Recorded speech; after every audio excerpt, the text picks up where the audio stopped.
Hello everyone, I am Tacet and today I'm going to be going over the event objectives for this week, so let's get into them. We're also going to be going over quite a few funny builds that we'll be able to do on some of these stats, but before we do, let's just start from the bottom and work our way up this list. First, of course, is the event gems. As you get more event gems, you'll be able to get more tasks done and collected. All you have to do is just collect them and then you'll get them. There are a lot of gems up this week, which is pretty nice. Keg Hammer is also up, which isn't a particularly strong troop, but he's not weak. Earlier on in the game, he's definitely something that you can actually build a team for. But if you want to get some of these gems and him, all you have to do is just kill a bunch of things and explore. Every single thing you kill and explore will give you an event gem. Earlier on in the game, this might actually be a little bit harder because you can't do an explore as effectively as a mid-game to late-game player, but it's still fairly easy to do. Just go to whatever kingdom you need the trait stones from. Just go to explore with any team. Of course, I always use the Valkyrie, Rowan, Double Druid. Of course, you can use whatever works for you. This is what I happen to use at the moment, and we just throw this down to something, get our mana, and that will pretty much be matched from... Oops, I'm trying to hit something with stealthy. Good job. And all we have to do is hit something else, get our mana that we need, and just go from there until they die. Just as a general thing, as you can see, every single battle will give you 4, which is going to be very, very beneficial. Being able to get all 4 of them every single battle, because it'll take less time, even though it is going to cost basically twice as many of the event gems this week to be able to attain all of them. It's going to be displaced by the fact that it's going to be very, very easy to actually get that. So we'll just get our Rowan up. A little bit longer than it should have taken, but normally we'll get better luck with some of the things. Of course, the Tyree with evasion, what really messed up us up there. The traits that they get are pretty random, how many traits they'll get. And of course, they just happen to get stealthy, which prevented us from actually aiming at it. So let's now go into some of the other ones that are this week. Now, there is a bonus gold whenever you use a full mana of blue team. This means all 4 of your troops do need to be a blue troop. And if you do this in PvP, you will gain 400 additional gold on top of all the gold you've already earned. There aren't too many teams that can do that, but I will be showing one that I've found so far to be somewhat okay at that. So let's go do it against whatever our 3 trophy is. Though it looks like it's going to be something with a Bone Dragon Courage by the luck of it. And of course, and a Draculus to make it even worse. But we'll go scroll down. Let's go see if we can find that team here. And it is... where'd it go? There it is. Blue team. And we're going to be using Knight Coronet, Behemoth, Bonnie Rose, and Druid. And if you do not have a Behemoth, you could replace it out for a different brown blue, like the Dwarf from KZL. But other than that, you'll pretty much need everything else from this team to really be able to make it work. And what we'll do, we have the fast trait, or we happen to have a fast trait on Bonnie Rose. We'll easily be able to take our reds here, get that up. We already have our weapon. She also gains even more magic on top of that. And everything we have here is very high damaging, physical damage blue troops. We also have a water link on the first trait on our Druid, which will be helping us out quite a bit because we are using, of course, a bunch of blue on this team. So having that blue link will be pretty beneficial. We are set to the Kraken banner right now, which is giving us a +2 brown and +1 blue. And between the two, that is a +2 brown and a +2 blue. It also does -1 purple, but we do not use purple on this team, as any team that uses all of one color will automatically not use one color unless you happen to have a mythic that covers that color. But we'll throw in that Coronet, just keep poking at him. I do want to kill him out with a Bonnie Rose. Unfortunately, we haven't really gotten any gold, so I can't do something like kill out his Bone Dragon with our Bonnie Rose, unfortunately. But we'll take brown, get a bunch of mana that way. Wish we could get another brown somehow. That would be ideal right about now. He might get a Draculus off. The first cast won't be too bad. The second or third, maybe, though. But he did just give us some browns, so we will be able to get a Behemoth out, if nothing else. He is at an extremely high HP, and with the Bone Dragon and everything else, it might be a little bit hard to actually penetrate through everything. We can take skulls right here, and I think I'm actually going to do so, mainly because we do need the grains. We also need that to finally die to Draculus, so he doesn't keep healing up like crazy to his team. We'll take that for free, get that off. I'll actually throw it down right now. I'm not too worried about those browns because we already have it. He'll probably grab it on his Bone Dragon, though. Okay, good. He doesn't go for it. That's beneficial for us. We'll throw Bonnie Rose at his Bone Dragon, as that is the biggest threat that he currently has. Nothing else on this team is really going to be able to kill us out. One thing I do have to say is I highly advise not using an all blue troop this week, mainly because there are only a few options that really work, and many of them are fairly slow to the point that you're better off just using a normal team, and you'll be able to gain more gold just from using a normal team than what you would be able to gain from a team like this. And he's going to get another Draculus off. I don't believe he needs another one before he can even get close to killing. Yeah, he needs like another 2 before he can even kill, other than on Night Coronet, but that's not too big a deal on him. So we do really need to get out his Bone Dragon. That's the only really big threat that he currently has. I'm not too afraid of the Draculus, because we can kill that out with enough damage later. We could hope for Green Surge, but I don't think that's enough damage, so we'll probably just have to go for a Behemoth. Bonnie Rose would be ideal here, but of course she is needing of more mana. So unless we could take reds, there isn't really going to be a way that we can get her up, since everything on the team is using blue. She's just blocked by a huge wall of blue, and you can't just put her first slot or else she'll die way too easily. So hopefully this will hit 4 reds somehow. Go. It actually did. Wow. That's insane. So we'll use that to kill out the Bone Dragon. Then again, might need to consider the Draculus. So let's go for a skull right here. We have it. We might as well take it. Play it safe. And we get an extra turn. Very nice. Okay, so we'll just kill out the... I might just kill out the Draculus here. I don't want it true damaging down anything we have. We can kill Bone Dragon with like literally anything we have, so I'm not too worried about it. Like these vines right here will be enough to be able to kill him out. So don't really need to worry about him unless he gets an extra turn somehow right here, which he does not. So we'll take that, and that is match. All we have to do now is cast a Druid, and we'll get a bonus 400 gold at the end of the battle. One thing I noticed when I tested this earlier, it does give the 400 gold, but it doesn't really give any kind of notification on it. I don't believe that's actually including the 400. I forgot to calculate that earlier, actually. But the only thing I really hate about many of these event things is there isn't really a clear indication of many of them when you actually get it. Like when the souls, the very first week they did it too, like the Necromancy souls, the 20 extra souls that you would get, there wasn't really a clear indication of getting it like at the end of battle. Maybe that's something they could improve on. Anyways, we're going to be going over the second field now, which is the fact that giants have a 25% boost, as well as elemental. We're kind of doing both of them at once, but particularly the giants you should keep note of here. There are 2 main things that come along with this. For one is, I'm not actually going to show this team that is right here, but this is the first time since this new mechanic has been out for the past like 2.5 weeks. Well, this is the 3rd one, so yeah, 2.5 weeks, because it came during the last event 2.5 weeks ago. But anyways, this is the first time that Hero can actually get a buff from this, which is pretty insane, especially if Hero could ever get a double buff. That would be just absolutely broken beyond belief.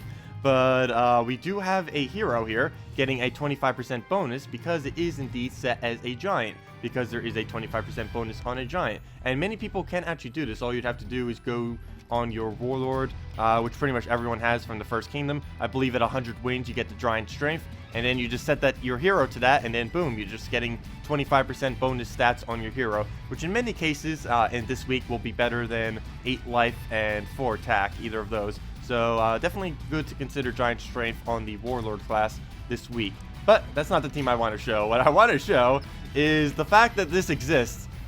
Fire Mantle, first troop ever to have a over 100 base value. Of course, this is with absolutely every single kingdom possibly upgraded, him fully upgraded and everything like that. But when he starts the battle, he's going to have 105 HP. That is absolutely unheard of, having a starting HP anywhere as close to that. And I figured we'd just have fun with this. This isn't a particularly viable team, but it is definitely an extremely hilarious team with the fact that we have that much HP. We could actually die pretty easily, though, to a Bone Dragon cast. But other than that, we should be fine, as long as we can make sure the Bone Dragon does not cast. But you can see 49 base damage, 60 armor, 109 HP is absolutely insane. Oh yeah, we got even more HP because of the giant bonds that the other ones have, so even higher than what I said earlier, which is just absolutely insane on it. Look at that. Fire Mantle is in the drop pool this week in event keys. Actually, he's the only legendary in the event keys this week, so a little bit better chance of being able to get him.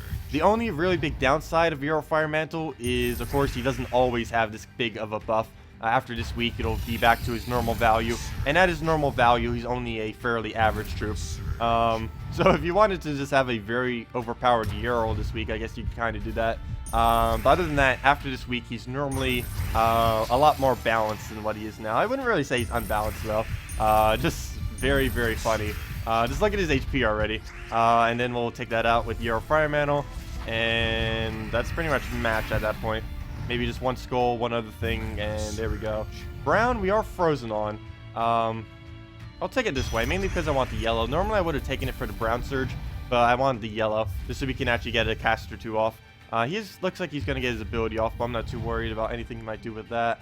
Let's see. I guess we'll freeze him. We'll do that, and then we'll throw the other one at him, and then that'll be matched. Because these are gaining, because they're both a giant and a elemental, they are gaining 50%. Same as Yarl Fire Mantle, obviously. Which does increase everything they have by a pretty huge amount. And then we'll just throw this out. And that should almost be enough damage, or enough damage. Let's see. Yeah, it is enough damage. Even if it wasn't, the burn would have cleaned up. And yeah, that is that team. All giants with absurdly high HP. You even get like 10 HP for having 4 Stormheim, if I'm not mistaken. And a bunch of other bonuses that we had showing there. Let me just click through those real quick. We show the exact ones. But yeah, there's a lot of extra bonus that you can do for that. Let me just click on it real quick. Oh, that's not what I meant to do. Oh, we can still see it from here. But yeah, you can see we're getting this such a huge amount. We're getting 3 extra attack and 16 extra life, and that's on top of the 50% bonus on all of them other than Berserker, who's only getting a 25% bonus. Anyways, one last team I do want to show before we end out this, and I might actually repick because that's a very, very odd, annoying team. Actually, we can get away with battling them with this, I think. We're going to be using Yarl Fire Mantle, Humility, Courage, and Mercy. This is mainly around making Yarl Fire Mantle loop like insanely a lot. Generally, what we're trying to do here is just buff magic on Yarl Fire Mantle and just keep having the Humility and Courage keep making red and yellow. And okay, we got a very bad starting board, but just keep the entire board populated in red and yellow, and just keep rolling from there. Unfortunately, this game does want to give me the worst board ever, so we'll see if we can actually get that operational or not. Let's see, we'll take our yellow. Luckily, we have our double. This is why I picked a double banner on Humility, mainly because I had a feeling this would happen, and we needed a backup plan. So the backup plan is just get Humility up, and then we'll roll from there. And we'll want to use this on red. Normally, you'd want to use this on something like skulls, but we will want to spam this at reds because we will want to get the board pretty populated. Once we get it populated, we should have the win. Let's see. We need to move that down and take the yellow. And still can't get a Mercy off, which is a little bit annoying. But we need to get Humility back up. He'll take a skull or something, and then we'll just keep doing this until we can actually get this thing rolling. Let's do this on red again. I should have probably taken a blue there first. But we get some more mana back. Not enough. Can take some yellow, but that won't really do much. Humility won't be able to do it either. Oh, you see that? Might as well take that. He'll go for the skull, so let's just take some red. It would need to be Surge, though. I don't believe we have a +1 on red right now. So, come on, Surge. Of course we don't get a Surge. Okay. Well, we'll have to take a yellow Surge then, if it will allow us to do so. That, or we can just go red and start doing Yarl Fire Mantle, and hopefully we can get him rolling. There is a lot of red and yellow on the board right now, but unfortunately, of course, Gorgotha going to take all that away from us. We'll get a skull. Unfortunately, by doing so, we denied some of our own mana that we needed off the board, but hopefully this will not miss. Like it most likely will. But we'll throw it at Bone Dragon. We need to kill out the Bone Dragon as quickly as possible just to make sure we don't lose our Yarl Fire Mantle. He's going to drain us, probably on the Mercy, yeah. So it's all up to Humility. Will it trigger the extra turn that we need? Probably not. Please get it. Yes, it does. But it's 1 mana short. So that didn't really do anything. But we'll do that again. Bone Dragon. We did get the magic buff on it, so that should be enough damage. Yes, it is. There we go. Perfect. And he'll take red. We'll do this again. And not looping that well, but it's still getting the job done, mainly because we are so tanky that it doesn't even matter if we miss a billion times, which is kind of insane. But we'll just use that on red. There's a bunch of red on the board. Try to get that extra turn. Even with all that red, we still miss the extra turn. Eventually, Humility will trigger that extra turn. I don't think he's gotten a single one this entire video. Poor thing. But we'll throw it again. And nope, still none. But we have a huge magic on our Euro Fire Mantle to the point that we can easily just keep rolling through his team. If we get this thing looping, it's instantly over right there and then. Problem is, it's not looping. Go, loop. And this is one of the main inconsistencies with Euro Fire Mantle just in general. He doesn't tend to loop that well unless the board is like excessively populated, and you need to build a team like completely around him just to give him a fighting chance with his ability, which is the only really big downside of it. But it does have pretty high damage potential if you can actually ever get it looping. As you can already see, we're doing some pretty insane damage even without the looping. I don't know which one I want to go here, mainly because I know it's going to drain us. So let's take the yellow, then we'll take red, then we'll use Yarrow, because he's obviously going to drain humility right here. Yeah, there he goes. And I'll also trigger the Virtue of Humility, which will even give us even more magic on top of our huge amounts that we already have. So we'll get that, poke that down. Unfortunately, I cannot actually kill his Moloch with it, which is surprisingly being his most annoying troop right now. But we'll throw that down, not get an extra turn, and give him some in return. But you can see, we're so tanky at this point that it really doesn't matter what he does unless he gets a Devour off on his Black Manacles. Even then, it probably wouldn't matter too much. We'll hopefully go for Yellow Surge. There we go, perfect. Get that off, and I might just do it on Skulls just to kill out his hero. I'm getting tired of it missing on Reds, so at least with Skulls we'll have a higher chance, and there we go. We already get the Skull, kill him out, and all we need now is some Yarrow damage, would be amazing. So we'll go here, hope for a Skull. No Skull, but at least we got some humility. He's not going to give us Skulls either, but we can take one just from taking that. And that is pretty much match right there. And yep, we get the Skull off the top, and that is indeed match. And we get a map on top of all of that. But yeah, those are just some weird, fun teams. Not too many teams are specifically viable with these bonuses. Of course, many of them would be based around Euro Fire Mantle. As far as going out of your way to get a Euro Fire Mantle this week, I wouldn't exactly advise using your event keys. There's a lot of things coming up in the future that are definitely going to be pretty good. So I don't think you'd really need to go for a Euro Fire Mantle this week, as after this week, he is a lot weaker than he normally is. But if you really wanted to have a little bit of fun with him, and you have a bunch of other giants, he's definitely worth considering, just due to how tanky he can be and his looping ability. Of course, he didn't loop that well in this video, but you just place a bunch of red and yellow spawn, and he normally will have a pretty decent chance. Of course, we still end up winning that match by a mile, but it ended up going a lot less effective than it could have gone. But that's one of the drawbacks of Euro Fire Mantle. A little bit random, but once he gets going, and if he gets lucky, he can do some devastating things. But yeah, that's pretty much all of the event things this week. If you guys have any other questions about any of these events, feel free to leave them in the comment section below. Anyways, thanks for watching, and have a wonderful day.